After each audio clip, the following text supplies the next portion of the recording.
Have you ever wondered why some people seem stuck in their ways, but other people seem to sort of effortlessly slide into new roles, new abilities, and levels of confidence?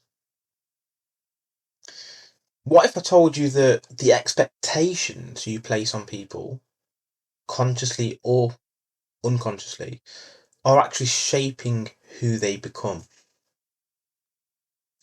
By the end of this episode, then, you'll understand how your expectations act as invisible forces guiding other people's and even your own behaviour, and how you can subtly influence those around you to step up rather than shrink down, and why, if you've ever struggled to change yourself, it should completely change the way you try to change others.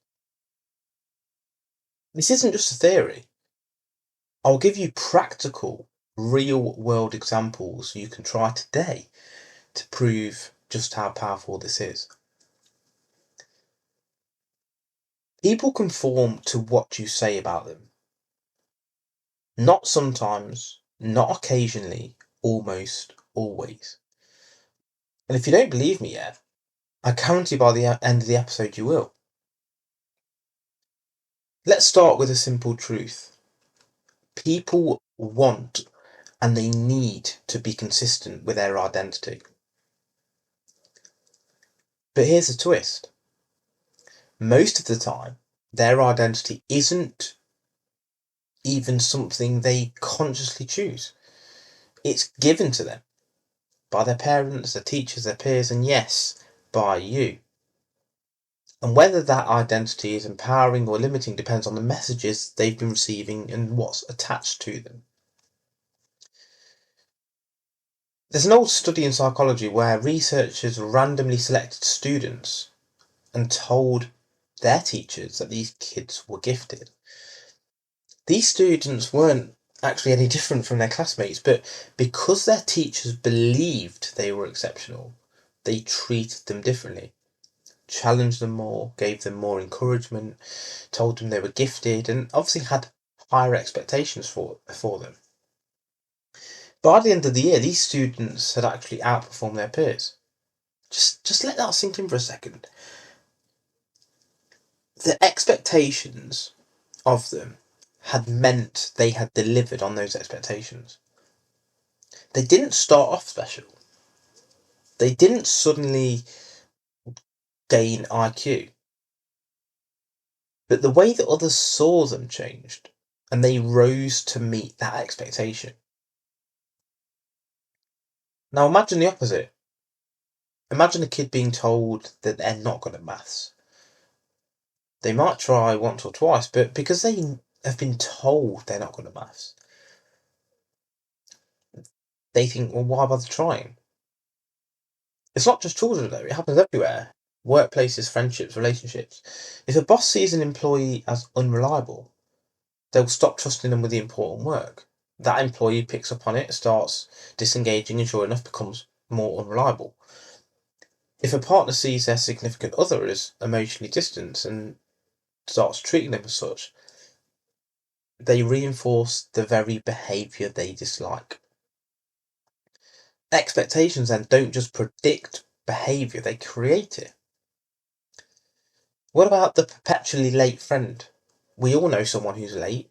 You call them out on it. Mate, you're always late. It's just who you are. And what happens? They laugh, they own it, and they keep showing up late.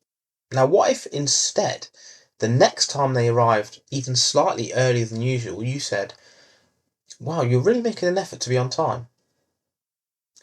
They might shrug it off at first, but something will shift because now they don't want to break that new expectation. What about a messy kid? You tell a child you're messy, you'll never clean up after yourself, and they keep proving you right because that's the role they've been assigned. But instead, you could try this.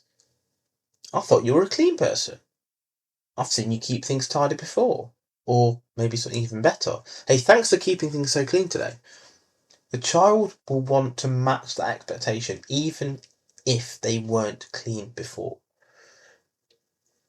What about a sloppy co-worker or employee?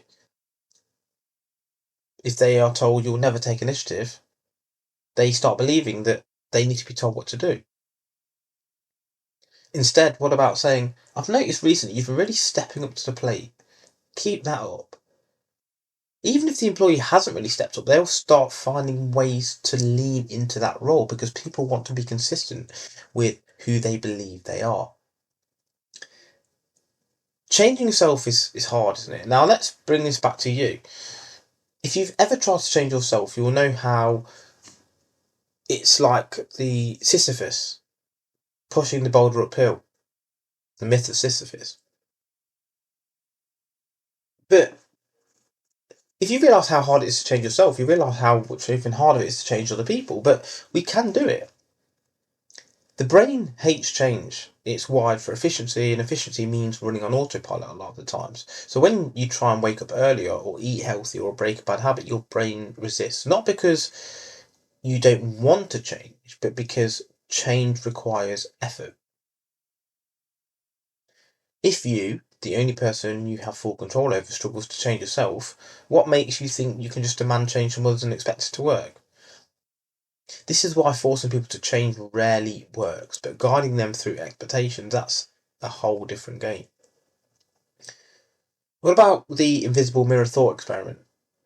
Imagine you're holding up an invisible mirror to everyone you meet. But here's the thing.